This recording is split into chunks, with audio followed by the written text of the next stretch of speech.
Bonjour et bienvenue sur ma chaîne Mon Jardin en Orisère. On est dimanche, on est en octobre, la température commence à baisser en espérant qu'on n'ait pas un nouveau pic de chaleur. Donc le jardin va rentrer dans sa période de repos. Mais est-ce le repos du jardinier?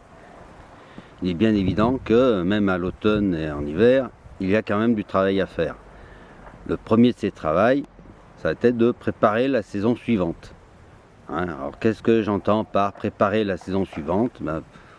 Pour ceux qui vont bêcher, c'est le moment de commencer à bêcher pour préparer les planches pour l'année suivante.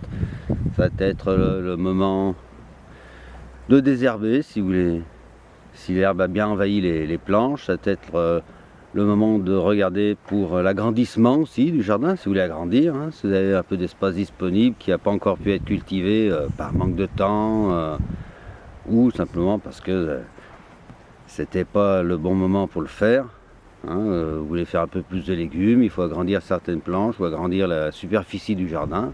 L'automne, c'est le moment idéal pour commencer, simplement parce qu'il faut vraiment préparer le terrain à ce niveau-là. Donc enlever l'herbe, enlever s'il y a des orties, s'il y a des ronces, ça va être vraiment le moment pour le faire. Autre point, c'est tout le matériel. Le matériel, il faut l'entretenir. Donc justement, c'est aussi le bon moment. L'automne, l'hiver, c'est le bon moment pour entretenir son matériel. On va remiser certains outils. Ça va être le moment de bien les nettoyer, de vérifier si les manches sont encore bons. Le motoculteur, si vous n'en servez plus, c'est le moment aussi de faire la révision du motoculteur. En hiver, quand il n'y a plus grand chose à faire. Pour ceux qui ont encore des serres, il y a encore du travail à faire dans la serre aussi. Il y a certainement encore des légumes à ramasser, peut-être quelques semis à faire aussi. Donc en fait, le repos du jardin ne signifie pas forcément le repos du jardinier. Il va falloir vérifier aussi les graines, voir s'il n'y a pas besoin de racheter des graines, si il ne faut pas compléter ce qu'on a. On peut très bien avoir encore des graines en bon état, des graines qui seront capables de germer, mais qu'on risque de ne pas en avoir assez pour l'année suivante. Ça va être le moment de regarder.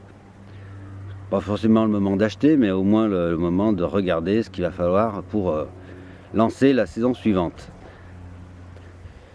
Ça va être le moment aussi de...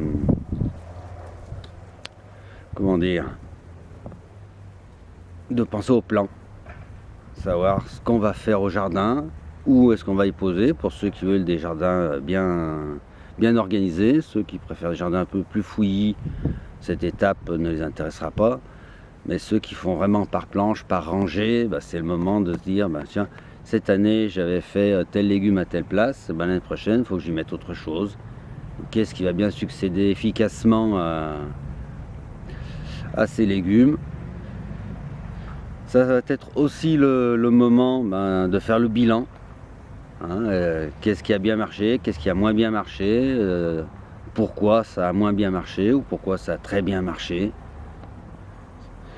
Ça va être le moment aussi d'amender le jardin. C'est le meilleur moment puisque beaucoup de planches ne sont plus utilisées. Donc c'est vraiment le moment, si on veut mettre du fumier ou un autre type d'amendement, c'est vraiment le bon moment pour le faire. Donc comme on peut le constater, en fait, même si c'est le repos du jardin, c'est pas encore celui du jardinier. Allez, à la prochaine. Alors, juste un petit post-scriptum, préparer son jardin à l'automne permet d'éviter d'être en retard au printemps. Il est bien évident que s'il faut tout nettoyer au printemps, pile au moment où il faut faire tous les semis, toutes les plantations, vous risquez d'être plutôt en retard. Voilà, c'était le petit post-scriptum que j'ai oublié de dire dans ma vidéo. Au revoir.